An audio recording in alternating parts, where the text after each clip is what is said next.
Good evening, everybody. Welcome back. My name is Vernon, and this is Vernon's Vision. Tonight I want to talk to you about stress. Stress is something that we all deal with, myself included. I talk to many of my patients on a daily basis about stress, and why it comes up is I see stress as broken down essentially into two parts. There's the stress that we have control over, and there's the stress in our lives that we have no control over. For now, let's not worry about the stress that we have no control over, because of course there's nothing we can do about it. If we were to take the stress that we essentially have some control over, why don't we do something about it? Let's reduce this stress so that the only thing that our body has to deal with is the stress that we don't have any control over. For instance, you have no control if one of your children is having an illness, a sickness, something that's keeping them up at night, or maybe you have a cold and you're not getting a good night's sleep. Maybe there's a car accident on your way to work and thankfully you're not in it, but you're late for work, so you're kind of stressed out that you're running a few minutes behind. Again, not a whole lot that we can do for that. But let's take a look at the stressors that you do have control over. For instance, sleep patterns, making sure that you go to bed at an appropriate time to make sure that your body has enough time to recover from the long day. Water intake.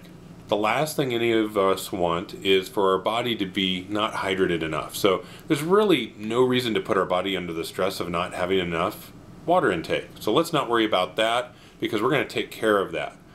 Food intake. We want you to be eating as healthy as possible because the last thing I want, or what your body wants, is for you to be eating so unhealthy that your body sees food intake as a stressor. Rather, what we want is for you to be eating so healthy that your body sees food as, if you will, a form of medication, a way for your body to detoxify, to get rid of the poisons that are in our body, and also to nourish us, to help reduce the aging process. So we want our food to not be a stressor, and by eating healthy, we can reduce that stress. Then lastly, I want to talk about the eyes.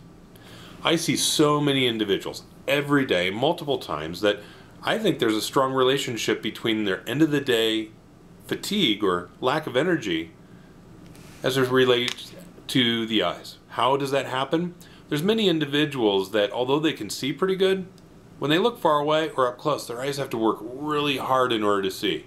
You might not have any symptoms that you say, wow, I'm seeing blurry. That might not be the case, but you might look at something up close and it's clear, but your eyes are having to work really hard to see it. After a while, your eyes just are getting to the point where they don't want to deal with that anymore. So ultimately, your body wants you to do this. Because if your body can get you to do this, it's no longer stressed out by having to focus on things, whether it be watching TV, looking at something up close, or going back and forth all day long. The other way that your eyes can create stress is if one eye is seen better than the other.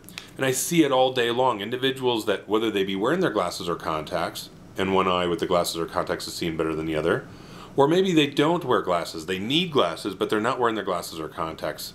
And although they can see, they're mainly using the good eye to see, and the other eye is not seeing so good. So imagine the visual centers of the brain having to deal with a situation where the brain's seeing good out of one eye and not the other. It's kind of like walking around with a sandal on one foot and a tennis shoe on the other. You can go about your day walking around, but you're not going to get very far before your body says, would you please stop doing that? Because when you stop doing that, you're no longer stressing out your system. So think about maybe visiting your optometrist, especially if you're due for an exam, especially if you're seeing blurry, if you're having any vision complaints, problems, or symptoms, and especially if you can't figure out why you're getting a lot of headaches or getting a lot of end of the day fatigue, because headaches are another way of your body trying to tell you, please stop doing what you're doing. And many headaches can have some relationship with how you're seeing. So, in review, we want you to drink plenty of water, we want you to get plenty of sleep, we want you to eat healthy, and we want to make sure that your eyes are not stressing out your body. So, make sure that whoever your eye doctor is, make sure that you go ahead and make an appointment with them as soon as possible. Make sure that a lot of your stress is not coming from your eyes. All right? Thanks a lot. You guys have a great night. Thanks for checking in with us.